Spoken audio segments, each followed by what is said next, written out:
right, this is going to be, this is very rough sketch, but it's in my head. I promise I will help you get it all out.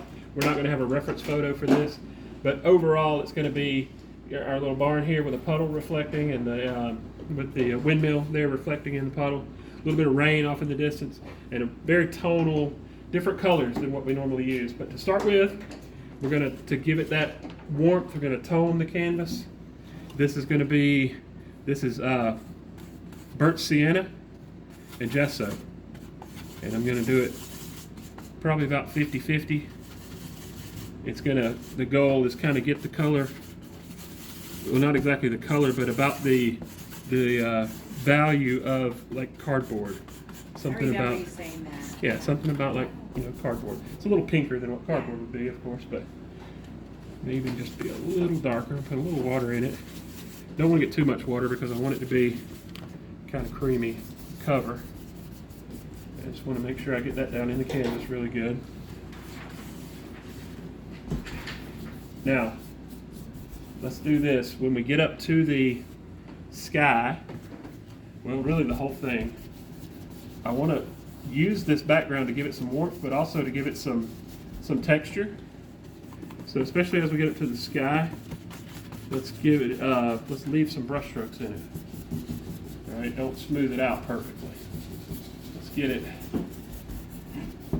Put it on with little small X's, just kind of working it down in the canvas, and then as it's on, and putting it on very quickly, so it'll be nice and wet. I won't have to go over it again. But once it's on, I think I'm gonna turn my wide brush flat like this, and just intentionally leave some streakiness in the sky. I want some brush strokes in the sky, and all the way down. Let's just make it kind of ugly. It's going to be covered, but not smooth. That's about all I want right there. All right, so next step, we got it toned, it's dry. We're going to start working on the sky. And instead of tracing in this whole thing, and you really don't even have to trace it, you can draw this. This is going to be, that's one of the reasons I wanted to just go with a sketch and not a picture, because I want everybody to kind of be their own version of it. But main thing we want to do right now is get the actual skyline in here. This is going to be our horizon line. And it's not even perfectly straight across. You've got to kind of imagine where it's at over there. So we're going to work first on the sky, and then we'll block in the bottom. Now, I mentioned that this is going to be very tonal, very a certain shade of all these colors is going to all lean towards one shade, one side of the color wheel, more or less. And to do that, we're going to use some different colors. This is raw umber. We usually use burnt umber. This is raw umber. Naples Yellow, Cerulean Blue, and the Quinacridone Magenta, which we do use the magenta a lot. But these three, for our regular triad of colors, we would normally use light yellow and ultramarine blue and burnt umber. But these are a little different. They're a little more cool, a little more muted. Well, the blues are, but overall we're going for a warm feel on this painting. But that blue is going to give us kind of a purple in the sky that we need. And so to start with, our sky is going to be yellow, more or less. I'm going to get a smaller, what is that, a three-quarter inch flat brush. It's worn out, I don't have a number on there anymore. But to start with, let me borrow your water for a minute. I cleaned my bucket out and forgot to get it back. The bottom part of this sky, let me get some of that gesso real quick. I forgot to get my gesso, but it got a little gesso on this. So I'm going to put a little bit of this in that Naples Yellow. You see, it really doesn't change the color of it all that much at all. It just adding that gesso makes it cover a little bit better. So I'm going to get almost straight yellow, Naples Yellow, with just a little gesso in it. Nice and creamy. And where that sky starts, that's our sky color. We're going to go one layer of it because I want that little extra stuff underneath. If it shows through, it'll look good. Just a little extra character in the sky. Make enough paint, of course. But the whole bottom half of the sky is that Naples Yellow and white. say bottom half because it's going to get a little different as we go up. This is going to be fairly quick. I'm going to smooth this layer out a little bit, but it's okay that some of that shows through underneath. As I come up, I put a little bit of this burnt umber in it. Raw umber? I mean raw umber, yeah, sorry, you caught me. Raw umber. As it comes up, I'm going to go a little darker. I'm just going to work quick so I can kind of blend that on the canvas. Doesn't have to be a perfectly smooth gradient. This is kind of a moody, stormy sky. We don't get yellow and brown skies very often, but get one tonight. You can see a little bit of that orange shows through. That's fine. That's going to give us our warmth that we want. Now this side is pretty much going to stay that. I'll put a little bit of color on that. On this right side, we're going to cover a lot of it up, but I do want that to be the undertone of it. Okay, and so I'm purposely not putting the paint on super thick just because I want some of that background to show through a little. And I'm, going to smooth it out. I'm going to make horizontal lines, but I don't care that it has some lines, some character. All right, so That is so pretty. let's stop there. We're going to dry that, and then we'll do some more to the sky. So next, we got to split the sky up a little bit. We got to create some distance because we're going to have some dark clouds kind of in this area. There's some rain falling off in the distance, like just sheets of just way off in the distance, sheets of rain. The rain's already passed through this area and it's gone, and now it's way back there. So we got to get that depth. Part of that is going to be that our bottom half of the sky needs to be a pretty good bit lighter. And so we did a coat of it and it got darker as it went to the top, but just at the very bottom, I'm going to go even light. I'm going more gesso on this. Okay, this is all about creating depth. And on this bottom part, especially to this left side, I want that to be a little bit lighter. Maybe an inch and a half up, because it's going to have some trees that are going to cover this. And so that'll give us some contrast to some darker trees over this lighter yellow, but it's going to kind of just disappear off into the top half. Just going to let that kind of dry, let that brush kind of feather that out as it goes up. So that works. And that's kind of bottom left side. Well, actually, you know what? Let's go ahead and push it off to the right, just on the bottom, very bottom right there. Don't have to go as far up on this side. So much lighter on the bottom. Next. That's yellow. Now, in order to get that darker sky, we talked about before the way to get shadow colors. If you're using a color that you want to mix a shadow color for, if you're making a red barn and you want to make the shadow side of the barn, you're going to take the opposite color, the color across the color wheel, and mix that with the red to make your shadow color. So we're making it essentially a shadow color for our yellow sky. And this color wheel is not a good example of what these colors actually are, but yellow is opposite of purple. So this tone of yellow, this hue of yellow that we have, we want to make a purple that is kind of in a similar hue, but then marry those two together to make a shadow color. So that sounds weird, but that's what's going to work. So we're going to start by making a purple out of this blue, cerulean blue, and magenta is going to give us a purple. Oh yeah, there it is. A weird looking purple. I'm going to get a little more red to it. And that purple's pretty strong, so it's gonna mix with our yellow then. That's still a little too blue. Got to really be careful with that magenta because it'll overpower it real quick. I just want to kind of go middle of the road purple, like that. Okay.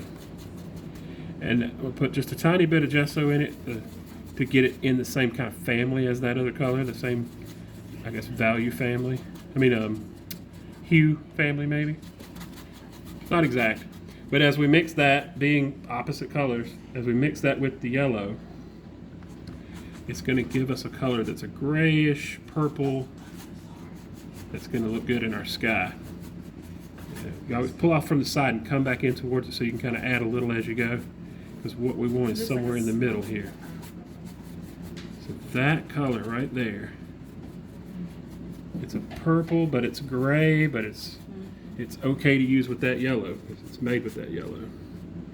Let's see what that looks like. All right, we'll go a little more yellow. A little more yellow in that. Seems a little bit extreme once I put it on there. Put a little more water in it too, because that'll make it a little more see-through. That'll help with making it not stand out so much. So that is going to be our like storm cloud area. That's kind of up at the top, mostly on the right, or heavier on the right. I say it goes all the way across, and we'll let it kind of get streaky over here.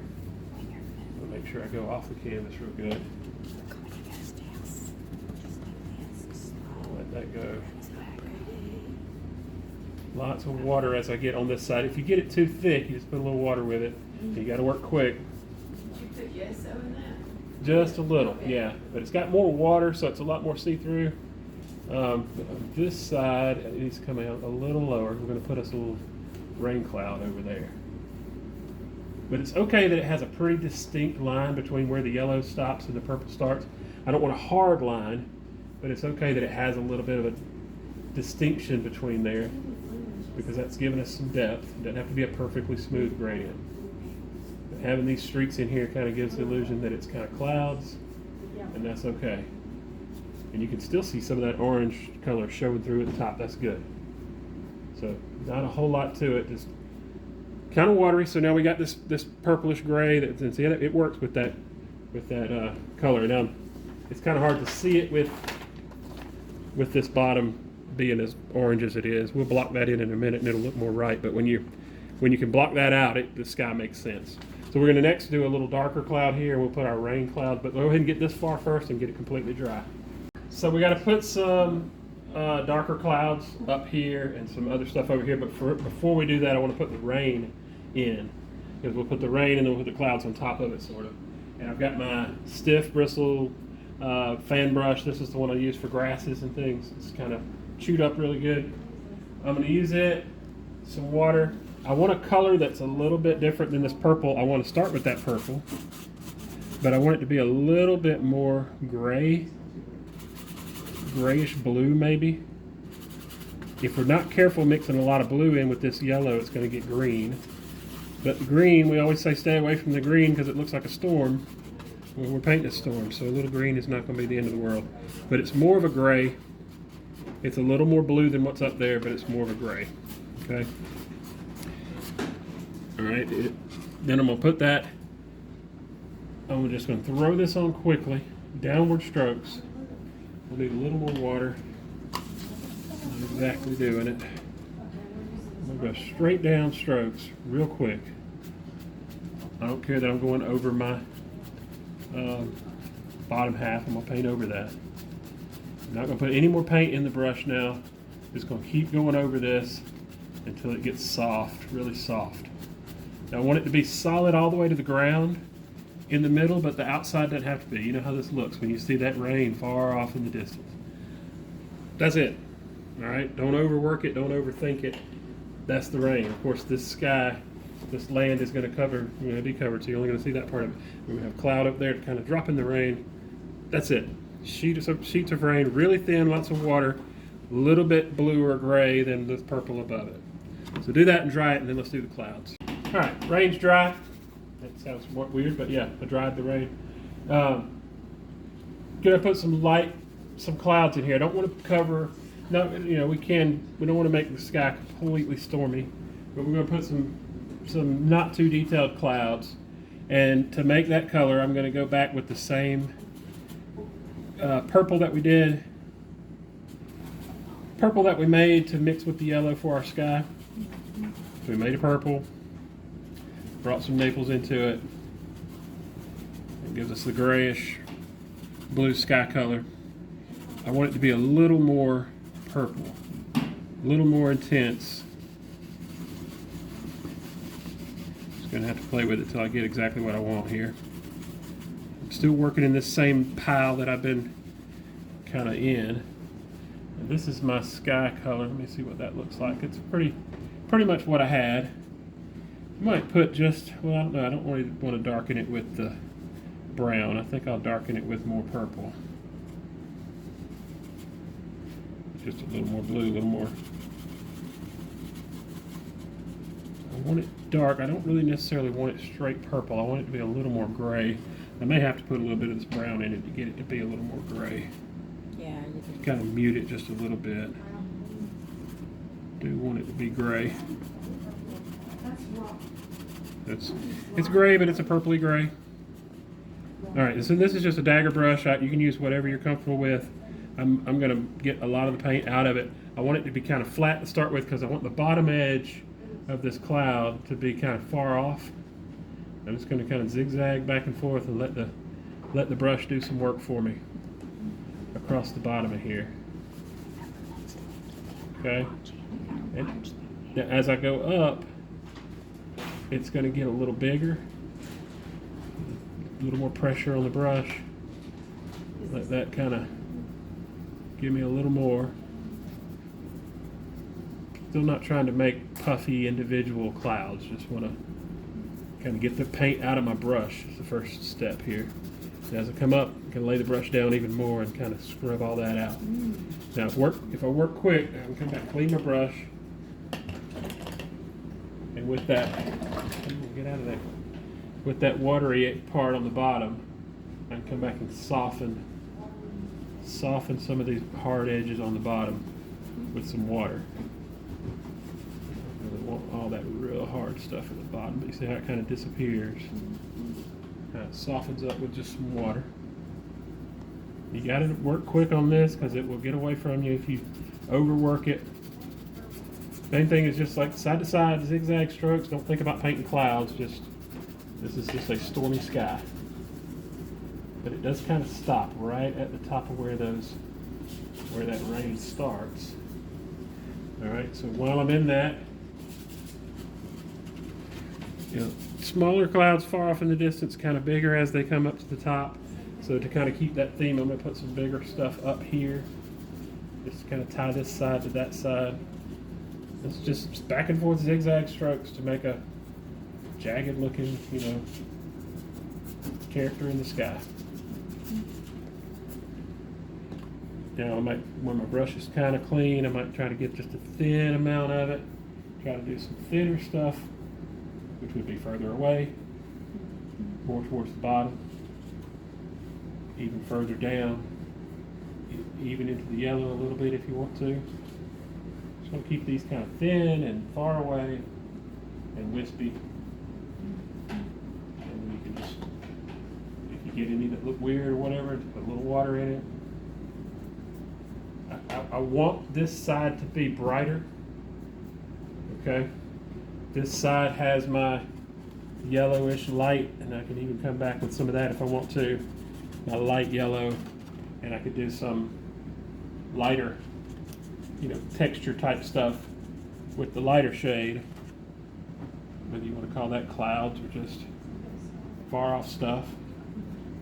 Little stuff at the bottom though. Remember the bottom's just a little. And to marry those, you can kind of come up in this a little bit, in spots.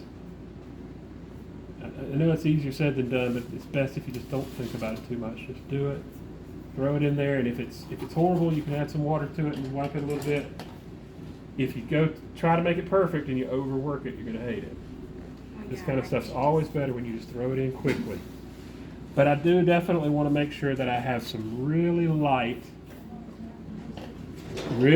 yellow, a lot more gesso, really light kind of in the center here, because that's where our windmill is going to be, right there in the middle. So with a little bit of contrast where it can be dark against this light background, and then the reflection down here will be light like that.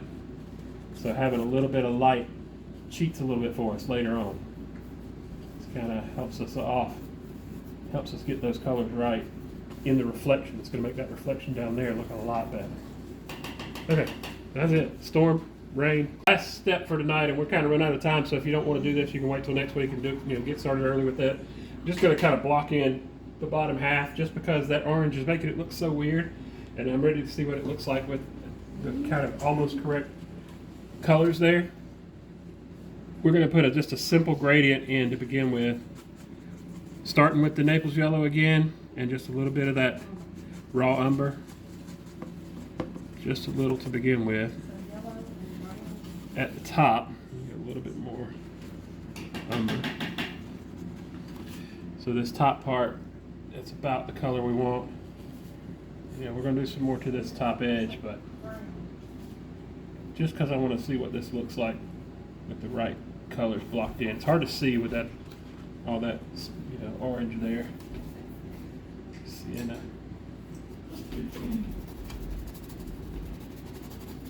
As we go down, a little more brown each time. Each step of the way gets a little more of this brown. I'm going to work quick. It gets darker as you go down? Yep, and we're going to get almost solid brown towards the bottom. Okay. It's going to get pretty dark as it goes down. Okay. Just throwing it in right now. If you do it quick enough, you can kind of throw it in first and then texture it. I'm going almost pure brown at the bottom here. Maybe even put a little blue in that if I can. Yeah. That looks three-dimensional. Yep, having it darker at the bottom is definitely going to give it the depth we want. See what best to put a little blue in that if that's weird. Yeah, I like that. A little bit of that. A little bit of the cerulean blue even at the bottom with it.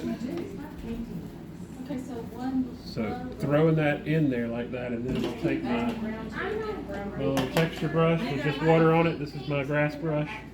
And just kind of scrub around on it a little bit, up and down strokes. Not really trying to paint grass. This is all underpainting again, but it's just going to give us a little texture. And it's going to help that blend. So just doing water and tapping the tips of the brush. There. That's going to be about it. See what a difference that made in how the sky looks? All of a sudden it looks like a sky and not just floating weird space. So again, you can do that tonight, or you can wait till next week to start with that. Just quickly throw that in. That's going to be it for tonight. All right. Starting week 2. First thing I want to do is we're going to start way off in the background like we often do. I'm going to put some really distant trees and things way back here, and then that's going to kind of be a field, just kind of cleaned out field or crops or whatever coming forward, and then we'll have some more trees and stuff in the foreground starting around this level. But for that really far away thing, we're going to start with our purple that we were using. So we'll make some more of that purple. This is blue and this is the Cerulean Blue, Magenta. That's going to give me the purple.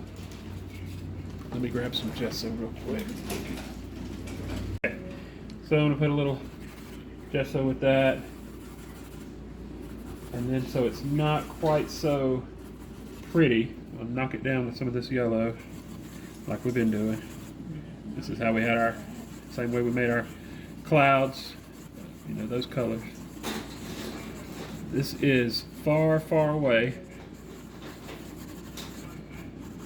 Something about like that. Mix that out so that weird extra blue in there. Alright, so what I want with this is these are just distant trees, far, far away trees, right above this horizon line. I'm not going to give them any kind of texture or anything. They're just going to kind of have some ups and downs, kind of really far away. Come all the way down to my land there, which we're going to paint over in a minute, so it'll cover some of that. It's okay that got a little see-through. It's fine. It can be darker in areas, lighter in areas. We're going to have a little bit of variation to it, but not really like treetops. It's so far away you can't really tell much about it. All the way down. Pull it down to the bottom.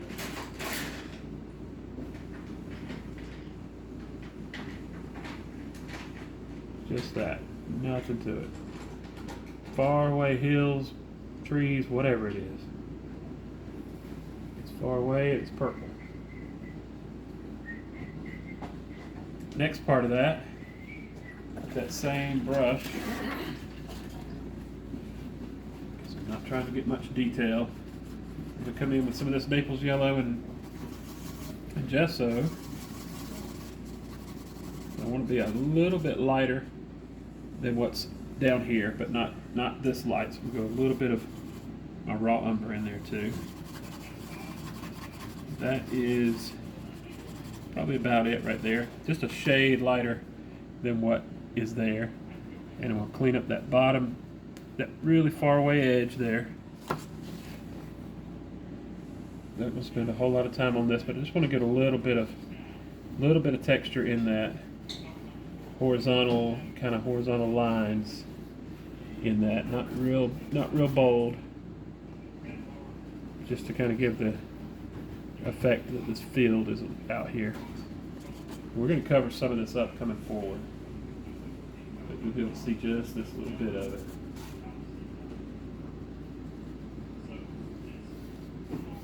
Just to give it a little bit of variation, texture. Maybe come back with a little darker shade here and there, and just put some just variation. This is really far away, so it doesn't need any detail. So this is going to be behind the building. That's okay too. Just so when you see it, you see far away fields.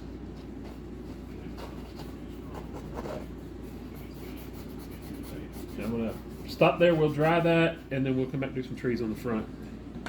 Went ahead and traced in from here, went ahead and put in just a single line where this fence is here. Didn't really trace the fence, just a single line. And I did go ahead and trace this building. We're going to block those in. First thing I want to do is put all this little shrubbery back here in.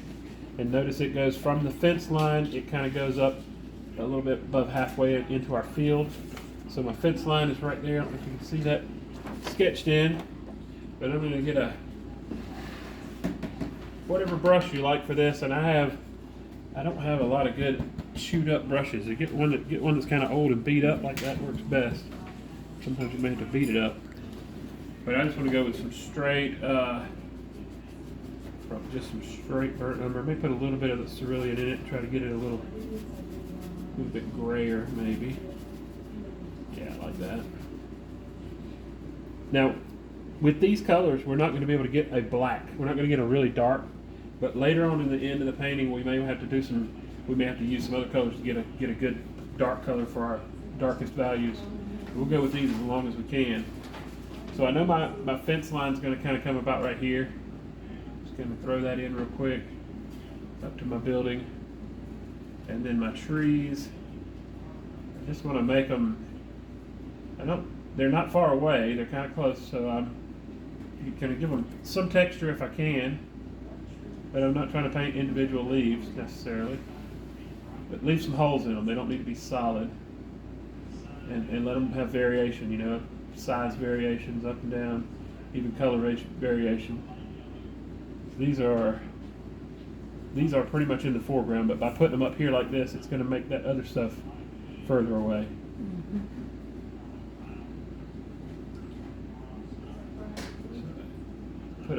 Put some of that in before it dries.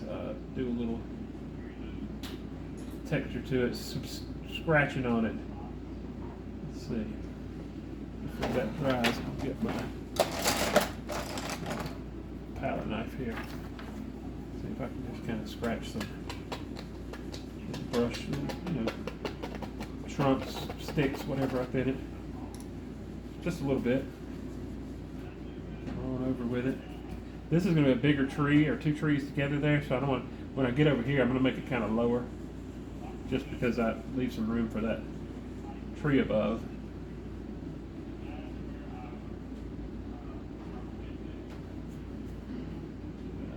May take a couple of coats on some of this because the paint's kind of thin, but when I do that, I'll just do a coat kind of to the bottom, make it darker at the very bottom edge, and it'll look right.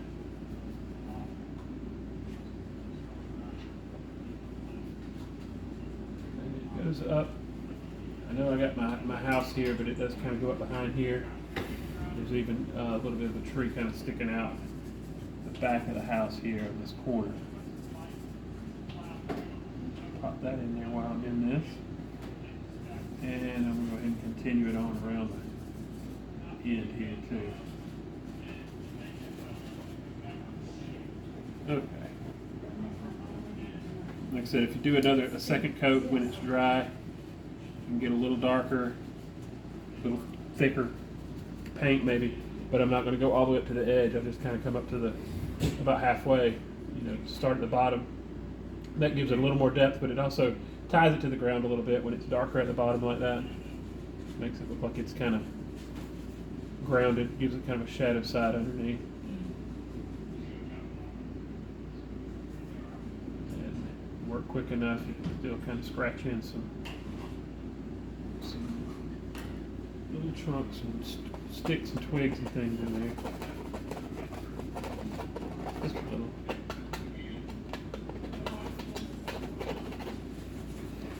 And then, once that's done,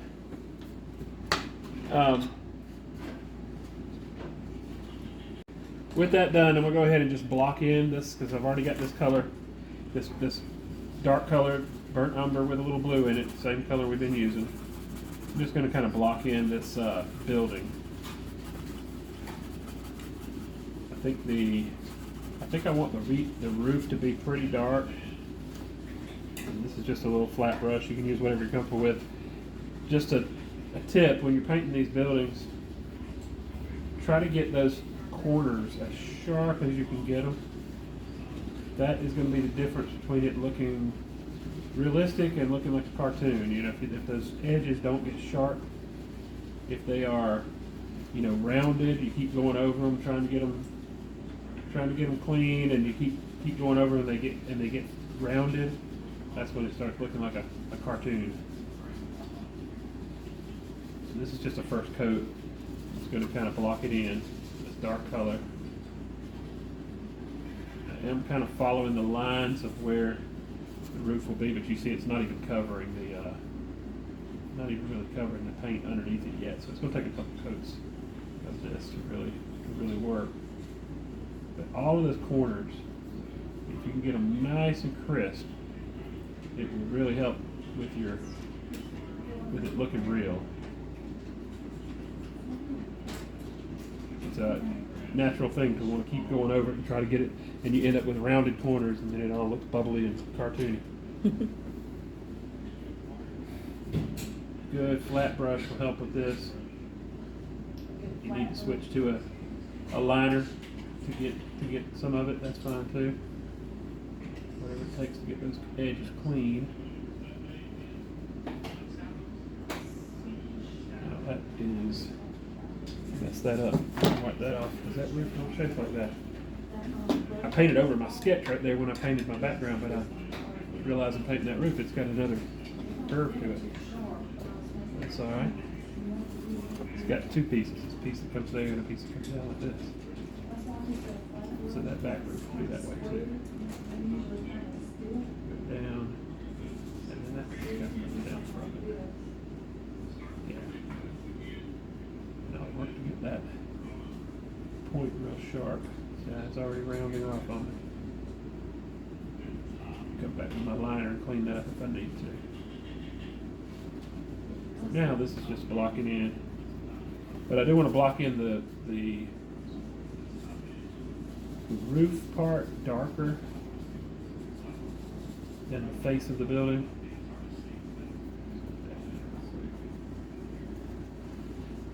Just the first coat. We'll paint over most of this. On the surface of the building, I want to add a little gesso to that, give it a little more of a gray for this area.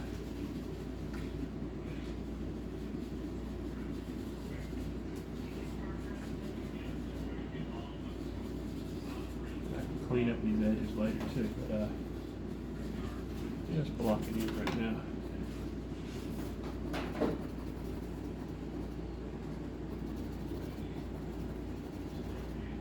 So that will be covered up. Gray, but maybe a little darker under this part. It will eventually have a shadow under here too. And that building is there. There's this other little building here that I kind of painted over. Yours, I mean, this, paint your building however you want it to look. If you want a different shape, a different type of building, that's up to you. This little lean-to on the side over here. Just gonna block that in too on here.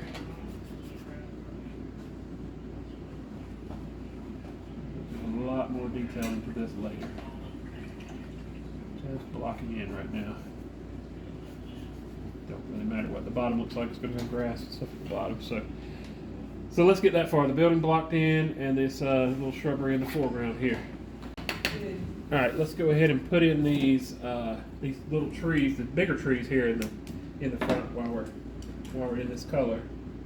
While we're blocking in, I'm just going to get a little liner brush here, and I've got my paint on it. I've got this stiff bristle fan brush. This one's I've been using for grass. It's pretty chewed up. I think it'll work for this. I'm gonna make some dark, that brown and blue again, same dark color we've been using. It's just basically the darkest color we can possibly get with these four. All right, and I want to let that, make sure I get enough water in that these bristles can separate pretty good. I might even kind of take some of the paint off on the napkin over here. I don't know. Let's see if we can make this work with this brush. This one may not be broken enough. If I can get the bristles to separate really good. These trees right here, just a kind of a little trick to making these trees. Let's try this. You can kind of just touch and let the round edges of the brush kind of make a tree for you. Tree top. We're going to put trunks on this and some limbs and some stuff in there. But just for the edges, the tree top of it. And I've kind of got two trees here, so I'm going to expand that out a little bit. The trick though is let it have a lot of holes in it like that.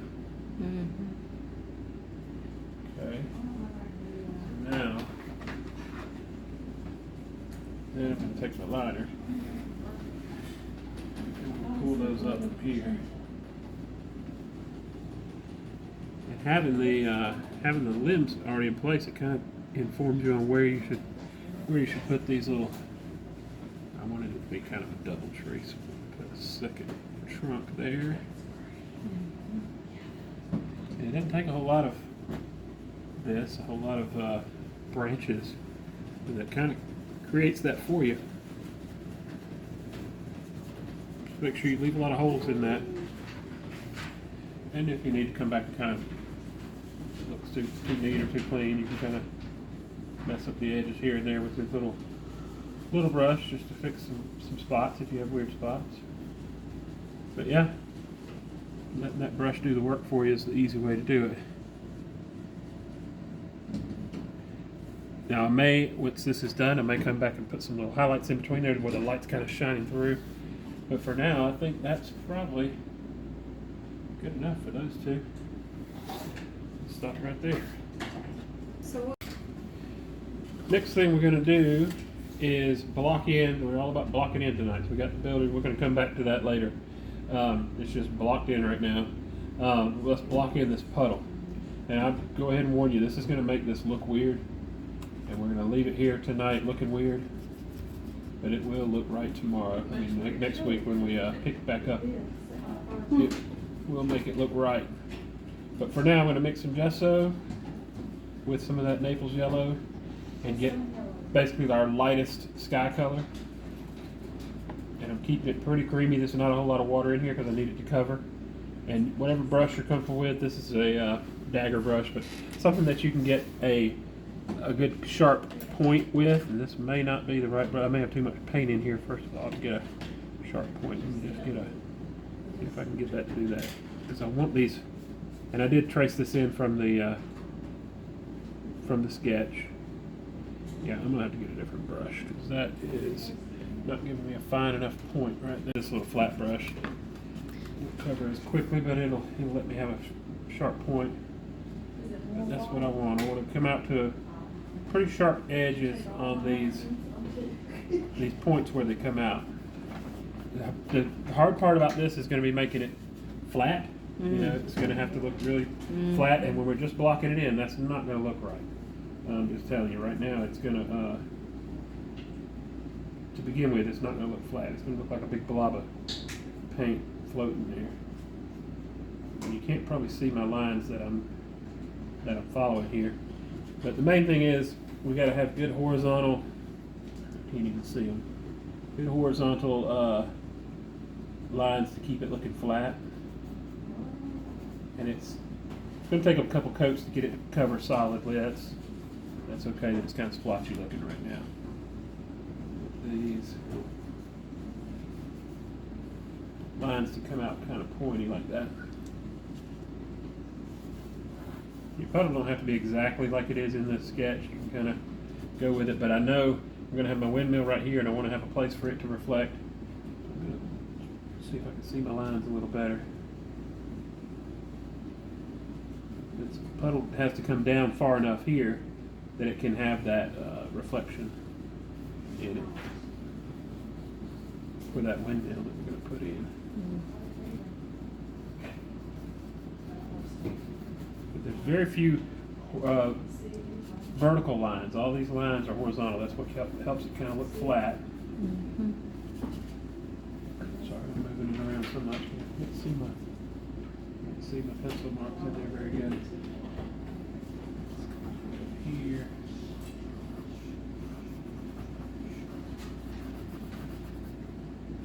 Okay. And I've got some little kind of stand out extra puddles over here.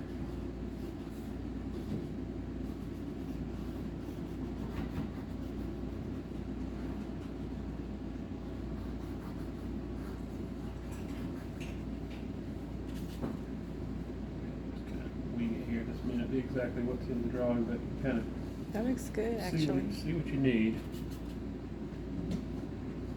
You have little dry spots and wet spots. So main thing is try to make it look flat, and it's like I said, it's going to look splotchy until you get a couple coats on it.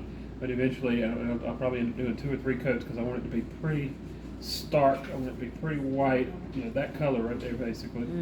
And if I keep messing with it here, it's just going to start pulling paint off. So I'm going to have to let it dry, do another coat, but I want that to be, it's going to look weird tonight, but when we come back next week, we're going to color part of it, we're going to do our reflections in it, it's going to look right. But that color, and I do need to tweak this a little bit, it's too light, I need to get that color exactly matched to my lightest sky color right there before I'm done. All right, I think tonight we're going to start with the barn. We've got 2 more nights to do this one, so I think we're going to try to finish up the barn and the background stuff so that we can finish the painting with the puddle.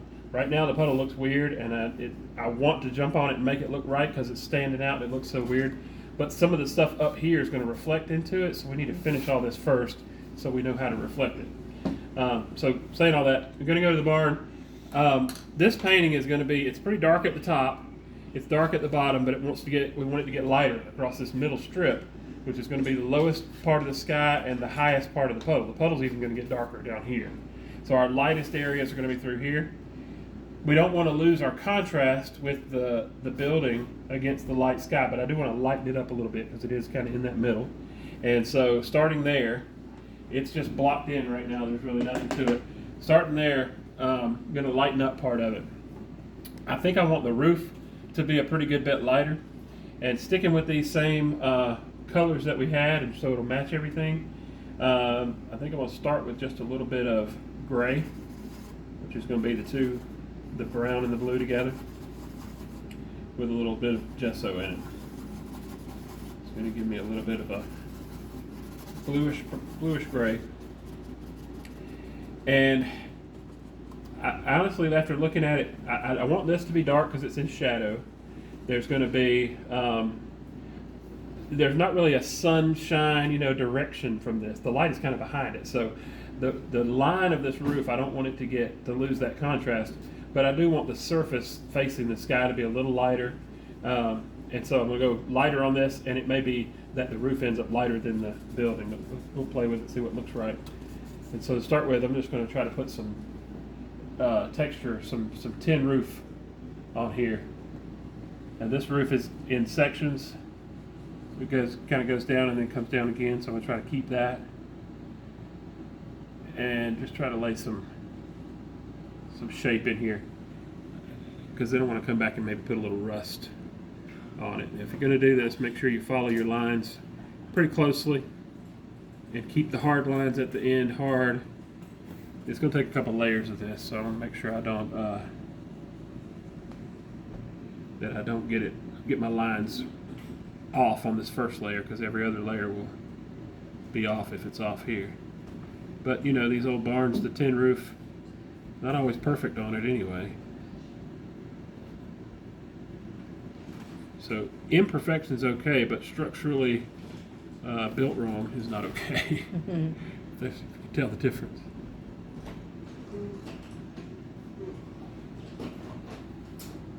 That's a good base for it, and then we'll come back and put some rust on this, and I'll clean up these edges some later, because I didn't lose my contrast up here. My little building here, and I really kind of painted over part of this. We'll go a little lighter on it, because that roof kind of comes out here. Kind of define that a little bit better. I think I'm going to go for just a rusty tin roof on both of these. Now for the, we'll go back and forth, but for the surface of the building, I'm going to use this rake brush. Let's see that on here. That's how that brush is made. It's got kind of perfectly spaced out. It's called a rake brush. You can find these.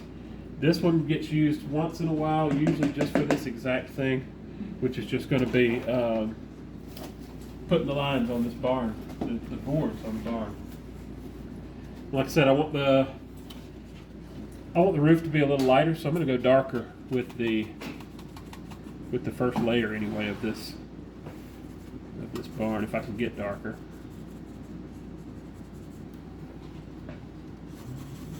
The trick to this is kind of do it quick, and don't worry about making a mess, because you wipe off the extra. So I'm just going to kind of start where my flat edge would be here. Kind of pull some lines straight down. See, that's kind of cheating a little bit. And if I go over there, then I can just take my paper towel off, wipe off the extra there. So up here, rather than try to fight around the angle of the roof, let me turn it upside down. I think that'll be a little easier. Rather than try to fight around the edges, I'm just going to do it quick. Go all the way off. Then I'm going to take a wet paper towel. Just kind of clean that up. You couldn't do that with watercolors. No. That would change everything. Oops. And I just put that paint on the roof, so that's going to be careful around it. But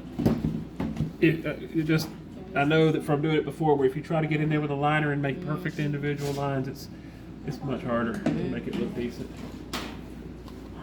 And even though it's not going to show up real great, I'll go ahead and do some down here. The realism in this comes from when you start putting the details, the shadowing and the really fine lines on the corners and stuff.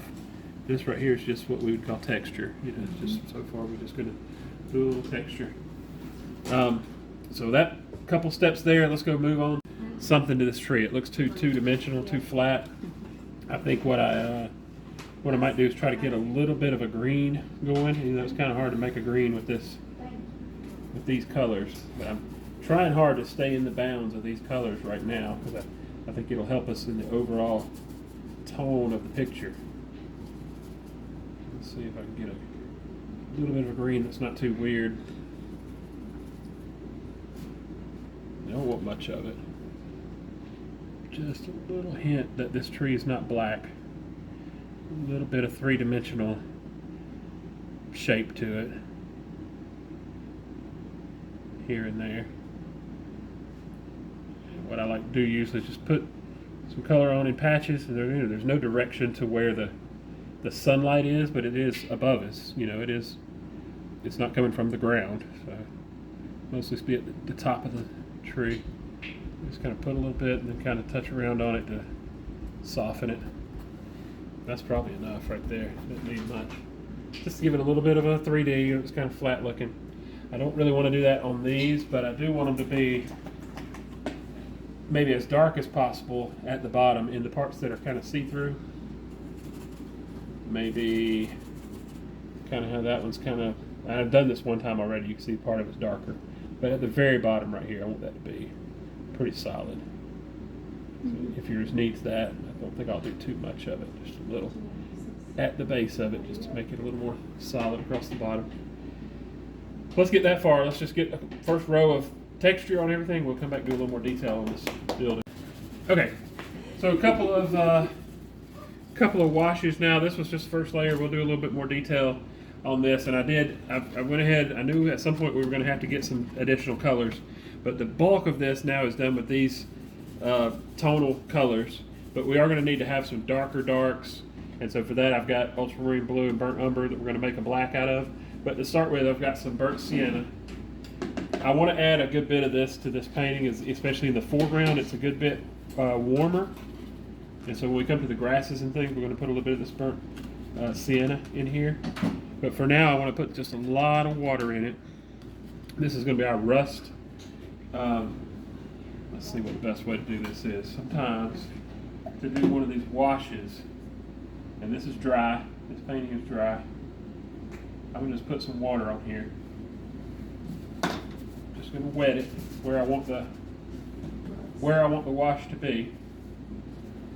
So it's nice and wet, and then take this rusty paint right here and just kind of touch it up there and let it run down. If you get enough water in it, I don't want it to, I don't want it to run all over the canvas, but, and so I'm kind of tilting it up so I can let it run that way. Just really want to put it at the top, really wet. It'll dry a little more, less visible. I guess it'll dry a little bit duller. It won't show up quite as much. Yeah, see how now with it wet, it just kind of runs down. And I got to keep my angle right because I want it running down the roof, not the other way. But then we'll take my liner brush, maybe with just some water on it, kind of help it in spots. Pull in the direction of that roof. And that's how rust would do, it would run like water. Mm-hmm. Puddles at the bottom a little bit, that's good. Mm-hmm. And you may have to do a little bit and let it dry so you can change the angle or whatever to get it to do right. This little flat roof's just going to have some on the top of it. Just put a little on there. But then moving to the upper part, see if I can get it to work better this time. Wet.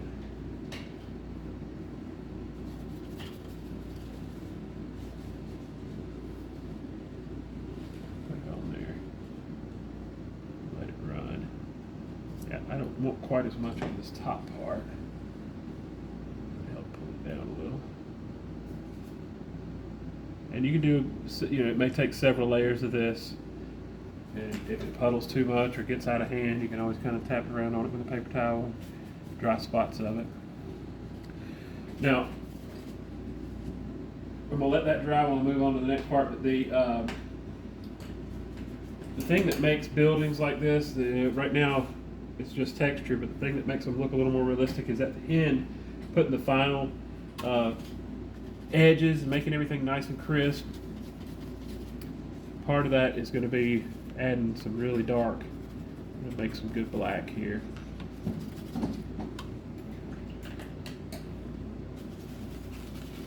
about 50-50 blue and brown makes me a pretty passable black right here. And we have black. We could use straight black out of the tube. I don't want it to be quite that black. That's a little too much. It looks unrealistic if you get too dark. So the last bit of this, where you clean up the little sharp edges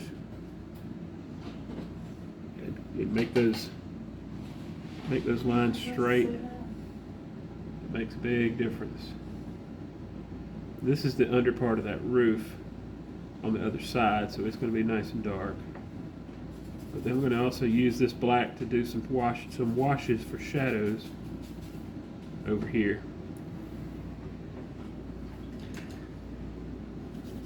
A little bit watery with it, because under here is going to be nice and dark. Good shadow there, all the way over to where my building ends here, which I just have to kind of figure out where that edge is. And like before, I'll just put that on and use a little water to kind of let it run.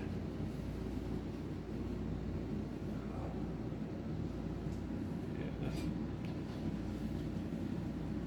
gives me a good clean edge, clean sharp line with contrast, but it also gives me a chance to kind of let that blend down and become a shadow.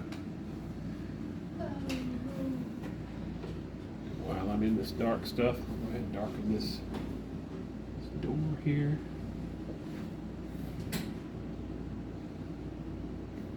And also have a door on this side. I think I just want to have, you can do yours however you want, but this door, I'm going to do kind of a bigger opening right here on one side.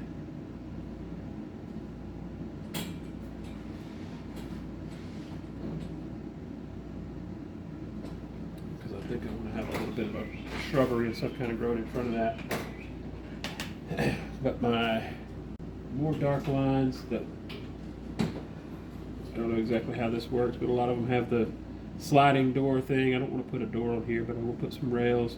Maybe it used to have something.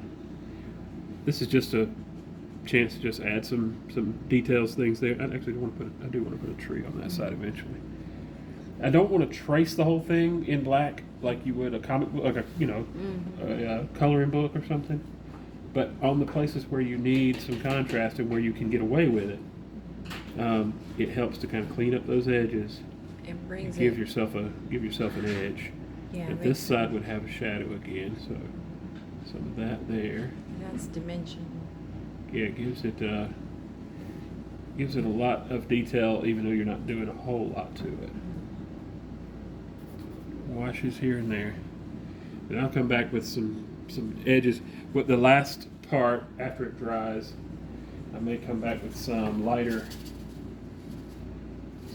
boards and clean up the, do some like edge boards for the inside of here.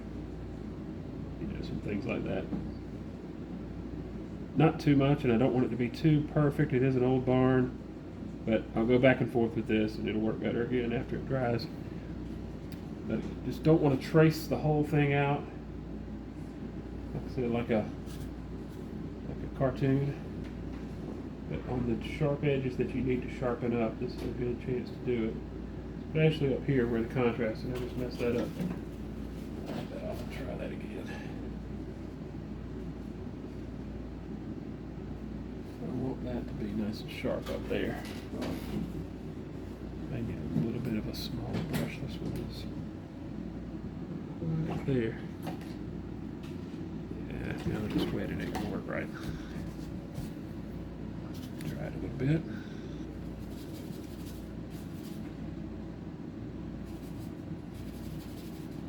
Nice and clean up there is what I want. I have to work on that a little bit. If I hold the canvas, I can get a better steady hand, so I'll work on that. I'll work on that in a minute. But so rust, shadows. Oh, there's also a spot here where it's going to have a shadow. This is all kind of, that roof kind of overhangs this other roof a little bit, so that's a place where you can kind of put some put some paint on and let it run down. And if you have trouble painting a good crisp line with that black like that, this is the way to do it. Put the paint on, then go up with a flat brush and wipe some of it off, and leave that sharp edge up there. Makes you a nice flat, crisp line. Okay. All right, so I'm just going to keep working on that and getting all these. Pretty much done with the barn area. I may come back and do more at the end, but and I don't want to get too far tonight on the puddle. But I do want this first part to be really good and dry by the time we start on it next week. So while I have these colors in here, I want to go ahead and make some of my sky color, which is the purple that we made for the sky. And remember, we had added some of this yellow to it. That's how we got that gray color for the sky. And I want to get, it may take several layers of this to get it right, but just want to make sure that that is kind of my color, and it is. So the dark purple up here, everything that is going to be reflected in this puddle will be, mirrored. So the light area here, the top of the puddle will be light. We're going to reflect some of this stuff. We're going to reflect these trees. We're going to put our little windmill up here and reflect that. But before we can do any of that, we got to get the color of the puddle right, the overall shade of it. So I'm going to start at the bottom of it here and just kind of purple this bottom a little bit. And that may be a little too strong. A little more yellow in that. And now the grasses and stuff around here are not done, so I don't mind painting over those. I'm gonna try to get this color as close as I can to what's up there. So I'm intentionally gonna kind of paint on over that grass so I don't have to just kind of stop at the edge. And this is real watery because I want to do it in layers. As I come closer to the bottom, it's going to get darker. More like the sky.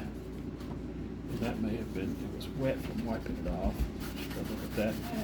Got some layers of paint on there, so it's not looking right. Yeah, let's get it to be darker at the bottom.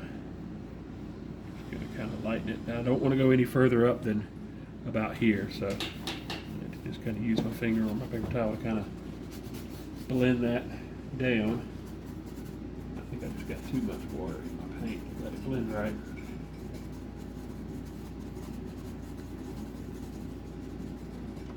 And if it's easier, since you're painting the mirror of it, turn it upside down.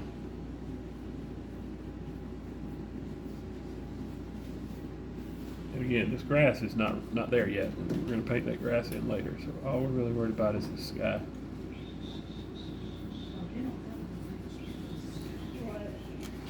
Just about like that. Try to get it pretty creamy paint. Is this? You had way too much water in it, so I want to add right. Try to get it pretty good, pretty dark up here. You don't mind that it has some streaks in it because it's got those clouds up there. Mm-hmm. Yeah, I think that's probably pretty good. Oh yeah, The whole painting's going to get a lot darker as it goes to the bottom, so having a little bit there is not going to be bad at all. Just kind of feather that just a little bit. I want to make sure these little puddles over here follow the same pattern, that darker at the bottom. Yeah. So yeah, starting there, we'll let that get good and dry because we're going to have to, next week we'll put our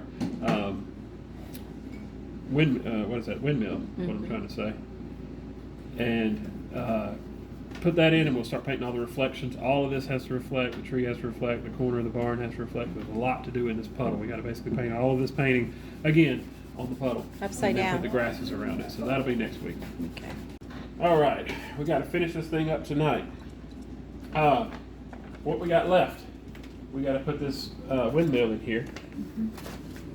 It's going to go right there. I've got a little pencil mark there where it's going to go. The center of it's going to be right there. It's going to reflect into this puddle. This tree is going to reflect, corner of the building is going to reflect. We got to finish the grasses around the puddle, so we got a little bit to do tonight. And this fence along here, this little indication of a fence, it's could be optional. I don't know if there's really room for it. I might put it in anyway. But I figured out after this sketch, because that's just a circle. I mean, I'm going to show you how to draw this in there. Didn't really do it good in the sketch, but it's about perfect size for this quarter. So I'm going to cheat a little bit and draw this. If you can see this, I'm going to do it with my hand without getting my hand in the way. But I think I'm going to use that to get me a perfect circle. You need a compass, don't you? Yeah, that might help. But that works. And then it's going to reflect straight down, which would be, Oh, yeah. I think, about right. I'm going to come on down a little bit. Maybe like right here. All right, let's see if I can repeat that. Wait just a minute. There. There we go. Sorry, I'm in the way. No easy way to do that. Yeah. So next, let's see. Now it's going to have, if you're more comfortable using a ruler to get these lines straight. I know even if I draw them straight, I'm still going to struggle to get them straight when painting them. But it's just basically 4 straight lines down here, which are going to be straight from the center. Luckily, the bottom of it just kind of goes behind these bushes back here, so it doesn't really matter exactly how you do this. And if they're not spaced out perfectly, it's okay, because if it's turned a different way, it would look a little different. But I think just 4 lines kind of radiating out from the middle, from the very center there. And then the trick to that is going to be then, I've got it, that it's got to kind of meet down here, the same thing. It's reflect upside down. So this may be best done with a ruler. If you'd rather just draw it in, you could. But when I go to paint it, it's not going to be perfect and straight anyways. This will at least give me a good starting point. Now that got off. Close enough. The middle of this, I'm just going to kind of freehand this. Just think of it kind of like a pizza. Just going to divide it in half, and then each section again in half. And where these lines are, I want that to be the sky showing through. So I'm going to erase that. I'm going to erase that with my just a gum eraser when I'm done, but you got to make sure not to get paint on it if you're going to erase it. Paint over it, it won't erase. I'll show you what I mean by that. Okay, just going to start this, and I'll let everybody kind of work on this as they go. And use a liner brush and make some black, blue and brown. Get enough water in it to make it flow. And we're back to our regular standard colors here: the Ultramarine Blue, burnt umber. We're going to use light yellow because I want to make these grasses in the front a little more green than what we had back there. It can be a little more vibrant as it comes to the front. And our blacks, our darks are going to be darker up here too. So this is basically just a black. Just going to kind of roll it to a point. So what I want to try to do on these, in between the little pie pieces, is just avoid the pencil lines. I'm going to go in between everything. I will go all the way out to the end of it, but I want to just come short of the pencil line on each of these little fans, like that. And I won't make you watch me all of this, but so each one I'm going to go inside the pencil line, but all the way out to the end, and you just color it in. I said, if it's not perfect, it's okay. It's it's kind of an old busted up barn anyway. It makes sense that this windmill would be old and busted up. And it'll be easier if I hold this in my lap, hold it up, put it on the table, whatever, get it somewhere where it's comfortable. I'm trying to leave it on the easel now so you can see it, but each of these, what's going to be 8 sections, will have a blade. and then the same thing down here. And when it comes to the legs, I want to get them as straight as I can. Come down here a little bit so I can pull these. Get this long bristle brush helps you make a good straight line. And once you get these in, there's a couple little cross beams that you can put in there, and depending on how yours shapes up, you might want them different places. So I think I want this one to go from there to there, and that one to go from there to there. If that makes sense.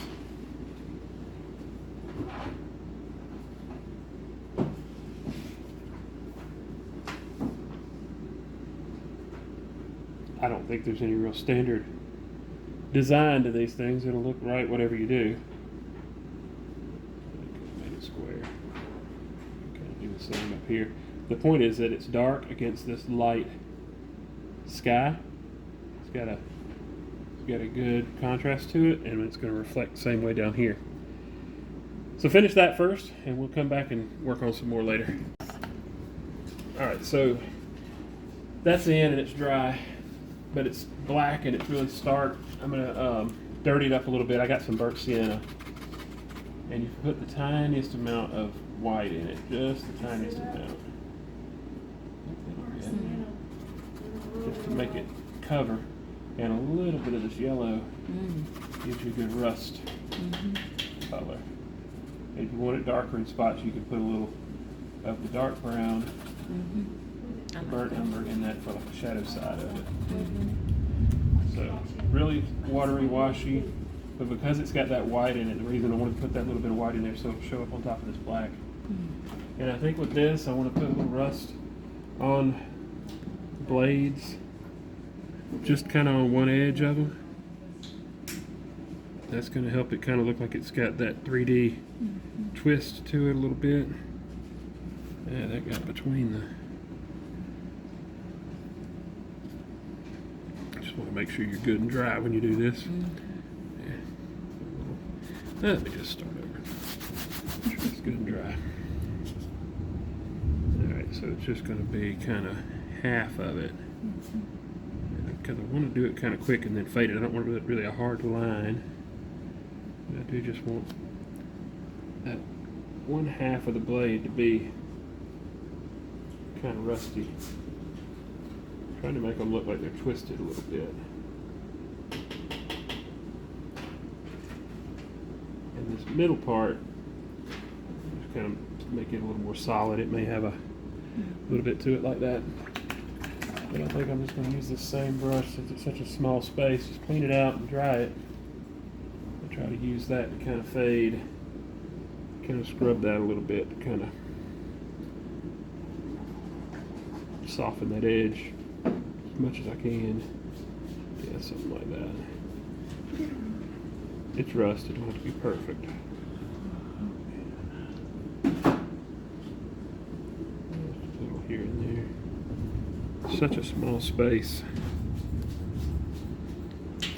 So then my posts, same kind of thing. Try to get it at a good point.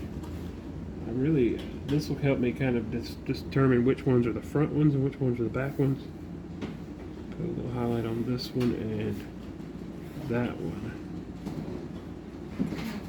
Maybe and leave that back part dark. Oh my! If we lose power, we'll be in trouble. We lost the video.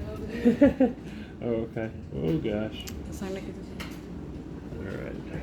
Then I'll do the same thing on the bottom, and I may put a little bit of my dark area in the dark spots. Let's do that part next. Looks like we might lose power in a second. Forward. If the power will stay on for us. We got a good storm going on outside to help us get, in the mood for this. We'll turn it upside down and work on this tree reflection. I kind of sketched some of that in, just pencil just now, in the corner of the building.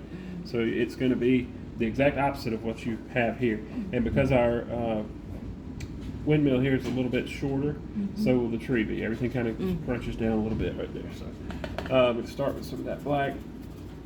Now these colors don't matter as much in the bottom. They're mostly going to be just dark reflections, and we're going to cover some of this up so it doesn't have to be too pretty, but you know, it needs to look right. It needs to look like it matches what's above there. And only going to paint in the water, not going to reflect in the grass. You hear that, Lisa? No reflections in the grass. Put some of this in here. It's easier if you turn it upside down because you don't worry so much about how it looks. Now remember when I painted that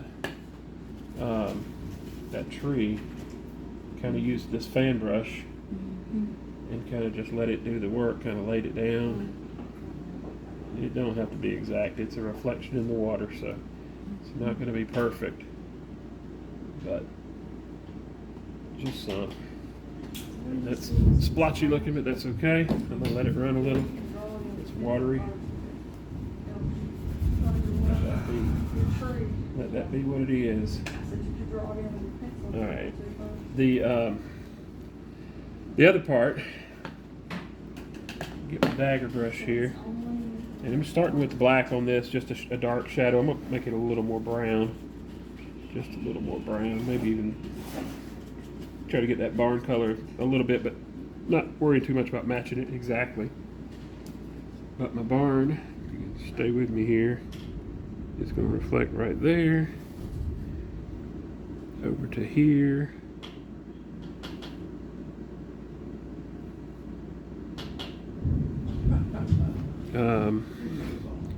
This part right here is the roof of the other barn, the big piece. Maybe it even comes into this a little bit. A lot of this is going to be covered up with grass.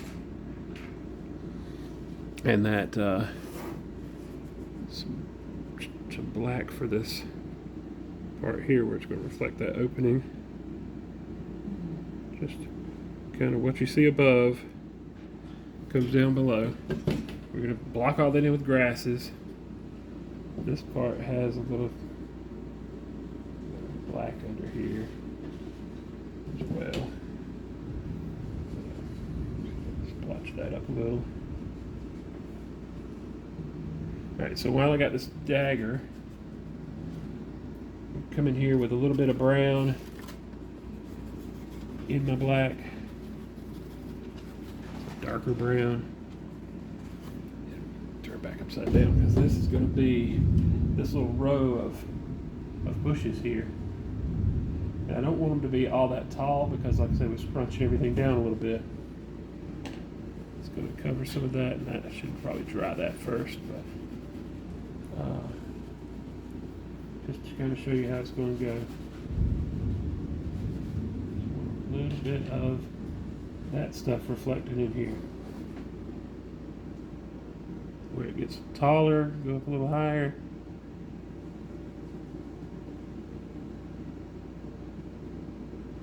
A little taller through here.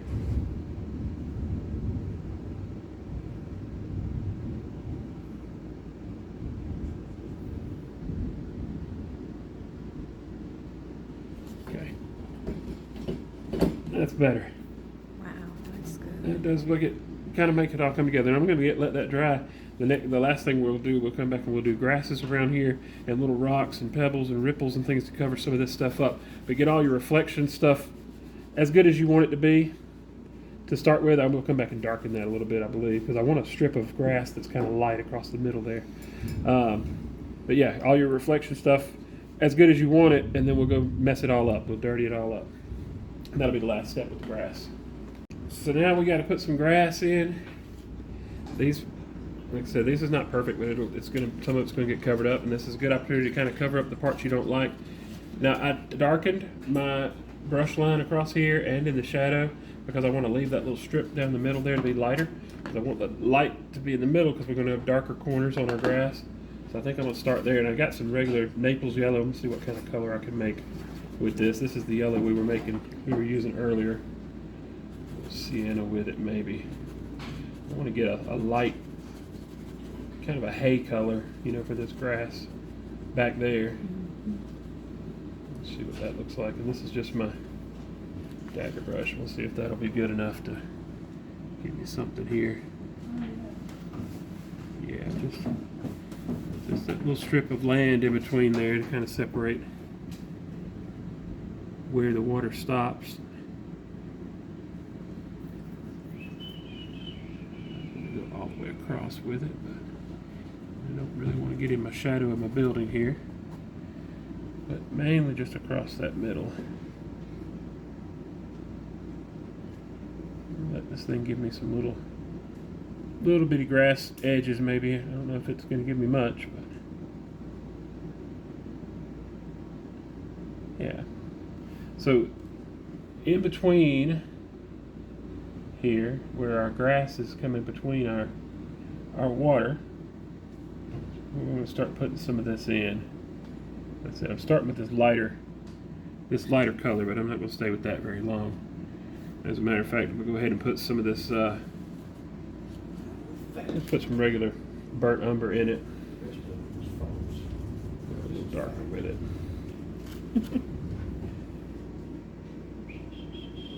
Okay. Not really worried about grass texture yet, way back here. Just kind of splotchy is all I'm really looking for. Kind of blend these colors a little. Still kind of doing up and down strokes. I want it splotchy. I don't want it to look like a house that's been painted, you know, nice and smooth. As I come forward, I will want some grass texture, so I'll switch brushes. This dagger works pretty good because it comes to a point, but to do that other side, since I'm right-handed, I'm going to flip it over and get some of this. And I'm coming a little bit further in on some of these little pieces of land, a little bit further than what I had originally put there.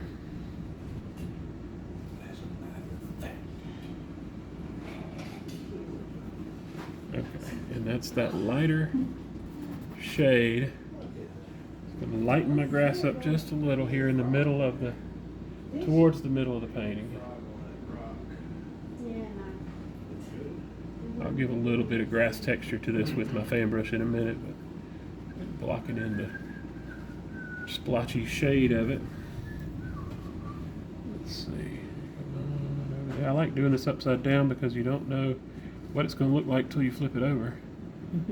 As long as you work fast, if you don't like it, you can wipe it off. Yeah, I'm not going to get towards the corners. I want that to stay dark. Let's see how big a difference that made already.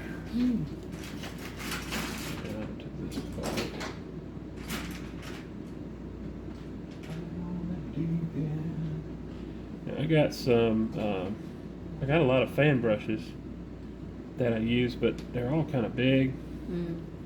I took a flat brush a little while ago and kind of flattened it with some pliers and tried to make a smaller fan brush on it. I mean, it's a smaller one, I just don't have one with me here. But let's see. Set that off of there. A little too light over there, I think. Oops. Since we're coming more towards the foreground, I'm going to darken that up just a little out here. Yeah.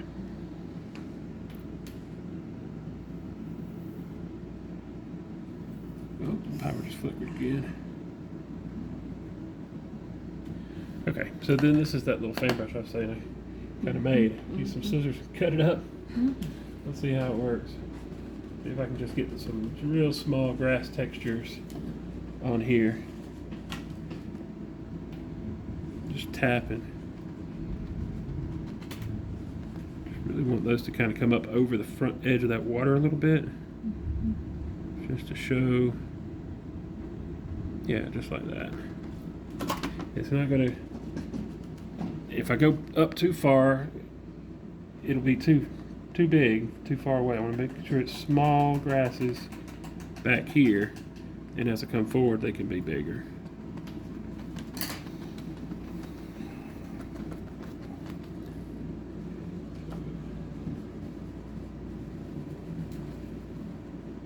That's doing a good job there. Sorry, I keep moving. I need to put No, this you're down. fine. You're fine. Messing you up. You're an artiste. I'm just used to holding it. This little canvas, you kind of have to manipulate it sometimes. getting some of that lighter stuff, see if I can get some real fine little texture up here. Just here and there. Yeah, it didn't take much.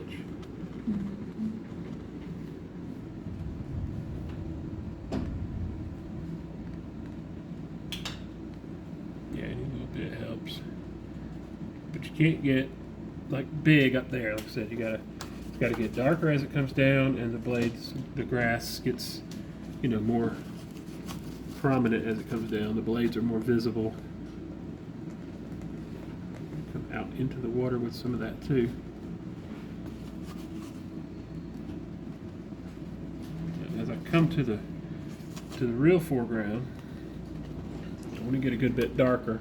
I'm going to use my bigger fan brush for this.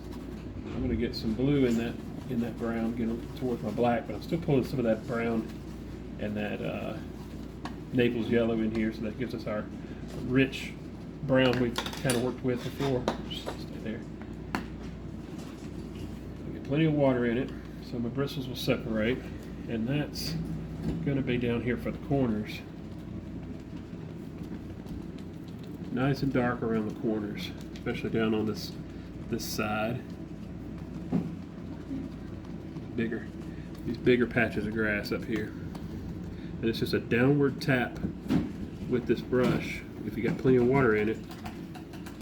And you gotta know when to stop, because if you keep working it, it'll all blend together and you just have a solid color, and you've lost your grass shapes.